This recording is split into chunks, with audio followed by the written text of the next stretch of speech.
কি বন্ধুরা, আগের ভিডিওগুলো আপনাদের কেমন লেগেছে রথযাত্রা নিয়ে? আশা করি ভালো লেগেছে। কিন্তু ওই একই কথা আবার আমার অভিযোগ, আপনারা কিন্তু কিছুতেই কমেন্টস করে বলছেন না। বলুন, খারাপ ভালো যেটাই বলুন, আমি মেনে নেব। আমার কোনো দুঃখ নেই, আপনাদের এই অভিজ্ঞতা আমার কাজে লাগবে যদি আপনারা আমাকে একটু কমেন্টস করে জানান। তো আজকে আমি যে ভিডিওটা নিয়ে এসেছি সেটা পুরীর মন্দিরের অলৌকিক ঘটনা আমরা জানি, রথেরও কিছু কিছু জানি, কিন্তু গতকাল যে রথযাত্রা হয়েছে সেই রথযাত্রার অলৌকিক কারণ এবং পুরীর রথ বিভিন্ন জায়গায় দাঁড়িয়ে তারপর মাসির বাড়ি যায় কেন, গুন্ডিচা মন্দির, সেই সম্পর্কে কিছু তথ্য আপনাদের সামনে আমি শেয়ার করব। চলুন যাওয়া যাক ভিডিওতে। পুরী রথযাত্রা শুধুই এক উৎসব নয়, এটা এক অলৌকিক অভিজ্ঞতা। প্রতি বছর লক্ষ লক্ষ ভক্ত জড়ো হন এই মহোৎসবে অংশ নিতে। কিন্তু জানেন কি, এই রথযাত্রার দিন এমন কিছু অলৌকিক ঘটনা ঘটে যা বিজ্ঞানের যুক্তিকেও হার মানায়।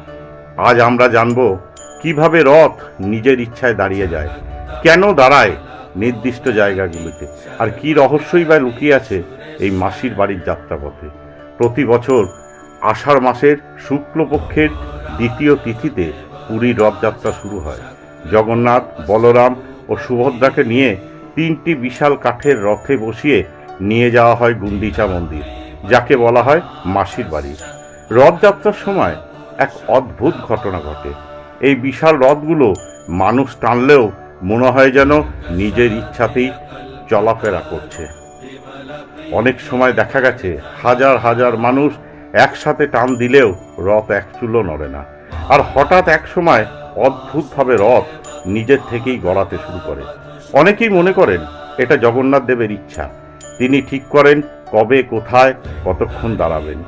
রথযাত্রার দিনে তিনটি রথ পুরী শহরের প্রধান রাস্তা বড়দণ্ড দিয়ে আগাতে থাকে গুন্ডিচা মন্দিরের দিকে। কিন্তু এই যাত্রাপথে রথগুলো কয়েকটি নির্দিষ্ট জায়গায় থামে, যেমন মার্কেন্ডেয় সরোবরের কাছে। এই জায়গাটি বিশেষ গুরুত্বপূর্ণ, কারণ এই পবিত্র সরোবরের কাছে একজন ঋষি জগন্নাথকে দর্শন করেছিলেন। এখানে রথ কিছুক্ষণ দাঁড়িয়ে থাকে, যেন দেবতা আশীর্বাদ দিচ্ছেন। চকডোলা, এখানে রথ দাঁড়ায় কয়েক মিনিটের জন্য, আর স্থানীয়রা বিশ্বাস করেন এখানে দেবতা বিশ্রাম নেয়। মাউসিয়া মন্দির, গুন্ডিচা বাড়ি বা মাসির বাড়ি, এই গন্তব্যে পৌঁছাতে জগন্নাথ দেব, বলরাম ও সুভদ্রা রথ আলাদা আলাদা করে থামে, যাতে তিন দেবতার আলাদাভাবে অভ্যর্থনা হয়। একটি বিস্ময়কর তথ্য, রথযাত্রার সময় জগন্নাথের রাতের ছায়া কিন্তু রাস্তার ওপর পড়ে না। এটা যদি আপনারা রথযাত্রায় যান তাহলে দেখতে পাবেন। সূর্যের আলো থাকলেও রথগুলি নাকি ছায়াহীন থাকে।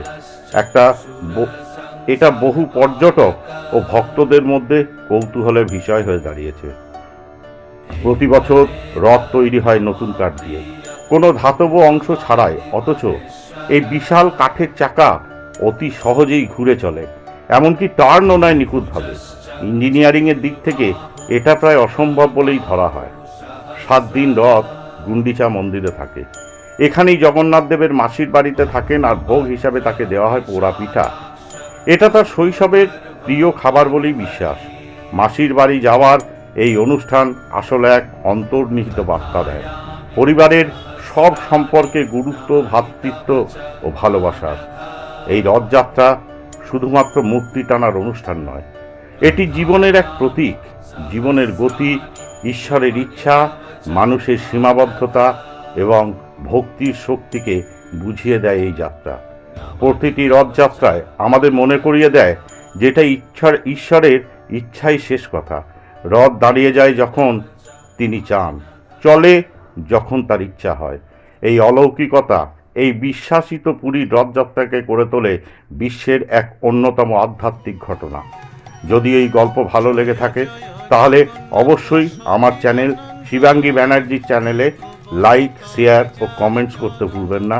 আর আপনাদের সময় অপ্রতুল আমি জানি, যদি সেই সময় থেকে একটুখানি টাইম বার করা যায় তাহলে সাবস্ক্রাইব বাটনটাকে প্রেস করে দেবেন, পাশে বেল আইকনটাকে অন করে অল নোটিফিকেশন করে দেবেন।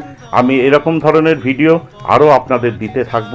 বিভিন্ন জায়গাকার সারা ভারতবর্ষের এরকম অনেক মন্দির আছে যা আমাদের অজানা, সেই সমস্ত মন্দিরের ভিডিও আমি আপনাদের সামনে নিয়ে আসব।